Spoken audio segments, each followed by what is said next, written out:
तो भारत के वैज्ञानिकों ने दुनिया को दिखा ही दिया कि इनके पर जो ताकत है वह दुनिया के किसी भी देश के वैज्ञानिकों के पास नहीं है।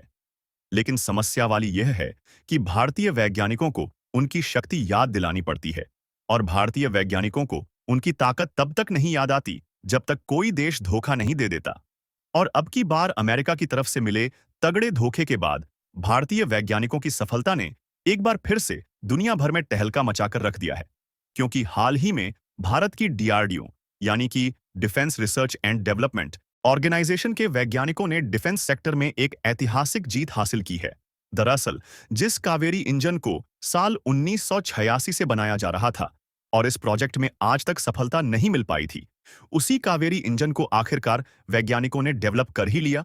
और खबर निकल कर आ रही है कि भारत सरकार की तरफ से वास्तविक फ्लाइट में कावेरी इंजन की टेस्टिंग के लिए फाइनल अप्रूवल भी मिल चुका है।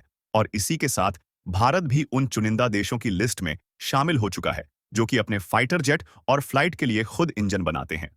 यानी कि सीधी सी बात है कि अमेरिका जो लगातार भारत को धोखा दे रहा था और हमें मजबूरन इंजन खरीदने के लिए उनके सामने हाथ फैलाना पड़ रहा था, अब इसका झंझट पूरी तरीके से खत्म होने वाला है। और अब भारत ने उल्ट इनको ही तगड़ा झटका दे दिया है। असल में अमेरिका लगातार भारत को फाइटर जेट्स के इंजन देने के नाम पर धोखा देने में लगा हुआ था, और इसी ने भारत के वैज्ञानिकों को अपनी ताकत दिखाने पर मजबूर कर दिया। और जिस तरीके से भारतीय वैज्ञानिकों ने अब की बार अचानक से सफलता हासिल की है, ऐसे में कहते हैं कि जब भारतीय वैज्ञानिक कुछ बनाने की ठान ले तो उनकी चाय की चुस्की में भी कोई ना कोई नया इनोवेशन जरूर होता है। लेकिन बस भारतीय वैज्ञानिकों को उनकी ताकत याद दिलानी पड़ती है। और जब तक कोई तगड़ा धोखा नहीं मिलता तब तक किसी चीज में जल्दी सफलता नहीं मिलती। और देखा जाए तो हाल ही में जो घटना सामने आ रही है, ऐसा ही शानदार माजरा एक बार फिर से देखने को मिल रहा है। असल में हुआ यह है कि भारत को दुनिया के सबसे पावरफुल देश की लिस्ट में गिना जाता है, फिर चाहे मिलिट्री और डिफेंस पावर हो या फिर अर्थव्यवस्था की बात हो। इन सभी में भारत टॉप कंट्रीज की लिस्ट में अपनी जगह बनाए हुए हैं। यहां तक कि 2024 के सितंबर महीने में जब एशिया पावर इंडेक्स ने भारत की इकोनॉमिक ग्रोथ, फ्यूचर पोटेंशियल और वैश्विक कूटनीति को देखा, तो एशिया के जो मोस्ट पावरफुल कंट्रीज है उसमें भारत को तीसरे स्थान पर कर दिया गया और जापान को चौथे स्थान पर, जबकि पहले भारत जापान से पीछे था। लेकिन आप भी जानकर सोच में पड़ जाएंगे कि जिस तेजी के साथ भारत ग्रोथ कर रहा है, उतनी ही ज्यादा भारत को गिराने की साजिश भी खेली जा रही है। और भारत को गिराने की साजिश भी ऐसी जिसको सबके लिए समझना आसान नहीं है। लेकिन फिर भी आसान शब्दों में समझने के लिए आप लोग हमारी बातों पर ध्यान दीजिए। देखिए, भारत की सैन्य शक्ति इतनी ज्यादा है कि बड़े बड़े देश भी भारत से टक्कर लेने की कोशिश नहीं करते। लेकिन यदि भारत के बगल में चीन और पाकिस्तान जैसे देश हैं और यह दोनों देश लगातार अपनी सैन्य शक्ति बढ़ा रहे हैं तथा अपने सैन्य बेड़े में आधुनिक लड़ाकू विमान शामिल कर रहे हैं, तो इनको हल्के में लेना भविष्य में भारत के लिए ठीक नहीं होगा। क्योंकि हमारे एयरफोर्स के पास फ्रांस से खरीदे गए राफेल और रूस से खरीदे गए सुखोई के साथ साथ मिग-29 और स्वदेशी तौर पर बनाए गए तेजस जैसे ताकतवर लड़ाकू विमान तो है, लेकिन इसमें से कई लड़ाकू विमान एक्सपायर होने वाले हैं। इसलिए हमारा प्लान है कि कुछ लड़ाकू विमान को हम दूसरे देशों से खरीद लेंगे, और साथ ही भारत के पास जो तेजस है उसको बनाने का काम आज से लगभग 2.5 साल पहले ही तेज कर दिया गया। वैसे तो भले ही भारत की कंपनियां तेजस जैसे ताकतवर फाइटर जेट को बना रही थीं, लेकिन उसमें जो लगने वाला इंजन है उसको हम लोग अमेरिका से ले रहे थे, क्योंकि भारत ना जाने कितनी कोशिश कर चुका है, लेकिन अभी तक फाइटर जेट इंजन बनाने में सफलता नहीं मिली थी। इसीलिए जो नए वेरिएंट वाले तेजस एयरक्राफ्ट भी बनाए जा रहा थे, उसके इंजन का ऑर्डर अमेरिका की जनरल इलेक्ट्रिक कंपनी को दिया गया था। लेकिन आप जानकर हैरान हो जाएंगे कि इस प्रोजेक्ट में 2 साल की देरी हो चुकी है, लेकिन अभी तक अमेरिका की कंपनी ने भारत को एक भी इंजन की सप्लाई नहीं किया। हालांकि कुछ महीने पहले इसी के कारण भारत ने अमेरिकी कंपनी पर पेनल्टी भी लगाया। लेकिन यह है कि इस तरीके से तो भारत के इंडियन एयरफोर्स की ताकत कमजोर होती जाएगी, और यह कब तक बहाने बनाते जाएंगे इसकी कोई गारंटी नहीं है। इसीलिए जब 2 साल के इंतजार के बाद भी तेजस फाइटर जेट के लिए इंजन नहीं मिला, तो डीआरडीओ के वैज्ञानिक भी इंजन को एक बार फिर से डेवलप करने के लिए हाथ धोकर जुट गए।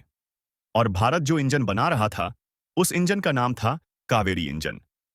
और इसी इंजन को अमेरिका की कंपनी के धोखे के बाद कुछ महीनों के भीतर सक्सेसफुली डेवलप कर लिया गया है, और इसकी फ्लाइट में टेस्टिंग के लिए भारत सरकार ने फाइनल अप्रूवल भी दे दिया है।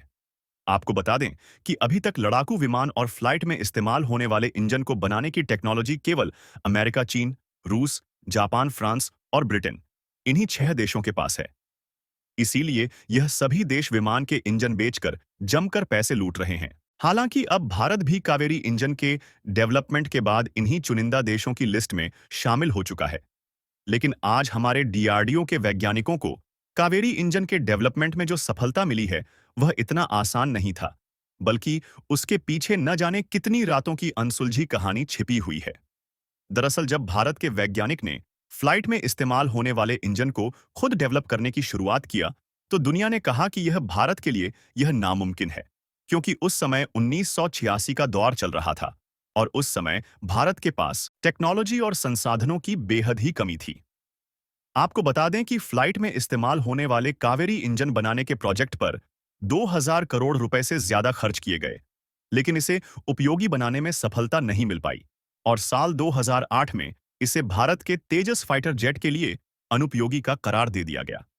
लेकिन इसके बावजूद भी डीआरडीओ के वैज्ञानिकों ने हार नहीं मानी, जिससे हमारे डीआरडीओ का जादू काम कर गया और भारत को आसमान में नई ऊंचाइयों पर ले जाने वाले कावेरी इंजन का ड्राइव वर्जन तैयार है। आपको बता दें कि शुरुआत में इस इंजन का इस्तेमाल घातक ड्रोन और स्टेल्थ अनमैन्ड एरियल व्हीकल यानी कि यूएवी में किया जाएगा, क्योंकि फिलहाल के समय में जो कावेरी इंजन डीआरडीओ ने डेवलप किया है और उसकी टेस्टिंग करने जा रहा है, वह लगभग 50 किलो न्यूटन की थ्रस्ट पैदा करता है, जबकि हाई स्पीड में तेजस जैसे फाइटर जेट को उड़ान भरने के लिए कम से कम 85 किलो न्यूटन थ्रस्ट वाले इंजन चाहिए। हालांकि डीआरडीओ ने यह बात कहा है कि जैसे ही पहली टेस्टिंग सफल होती है, वैसे ही कावेरी इंजन की पावर को इंक्रीज किया जाएगा और 73 किलो न्यूटन के थ्रस्ट वाले इंजन बनाए जाएंगे, जो कि हल्के लड़ाकू विमान को उड़ाने में कैपेबल होगा। यानी कि तेजस के नए वेरिएंट वाले फाइटर जेट के इंजन को विकसित करने के एकदम करीब हम पहुंच चुके हैं। हालांकि इसमें थोड़ा समय जरूर लगेगा, लेकिन एक बार भारतीय वैज्ञानिकों को सफलता मिली है, तो इस बार भी सफलता जरूर मिल जाएगी।